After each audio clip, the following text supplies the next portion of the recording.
వైసీపీని BRS follow అవుతుందో లేక బీఆర్ఎస్ని వైసీపీ ఫాలో అవుతుందో కానీ ఇటీవల రెండు పార్టీల నుంచి ఒకే రకమైన డైలాగులు పేరుతున్నాయి. మళ్ళీ మేమొస్తే అంటూ తెలుగు రాష్ట్రాల్లోని ప్రభుత్వాలను హెచ్చరిస్తున్నాయి. ఇప్పటికే అక్కడ బాబు, ఇక్కడ రేవంత్ జెట్ స్పీడ్లో దూసుకుపోతుంటే ప్రతిపక్ష పార్టీలు అతలాకుతలమవుతున్నాయి. ఈ క్రమంలో బీఆర్ఎస్ సీఎం రేవంత్ రెడ్డి ట్రాప్లో పడిందని ఎట్టకేలకు గ్రహించినట్లు ఉంది.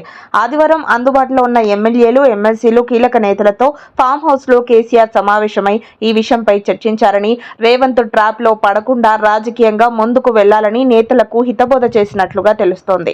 ఇటీవలి కౌశిక్ రెడ్డి వ్యాఖ్యలతో బీఆర్ఎస్ కు ఏమాత్రం లాభం జరగకపోగా కౌశిక్ కమెంట్స్ తో బీఆర్ఎస్ పై పెద్ద ఎత్తున విమర్శలు వచ్చాయి. అరకిపుడి గాంధీని అవమానించి బీఆర్ఎస్ కొత్త సమస్యను కొని తెచ్చుకున్నట్లయింది. దీంతో ఈ సమస్య నుంచి బయటపడేందుకు బీఆర్ఎస్ తెగ గించుకుంది.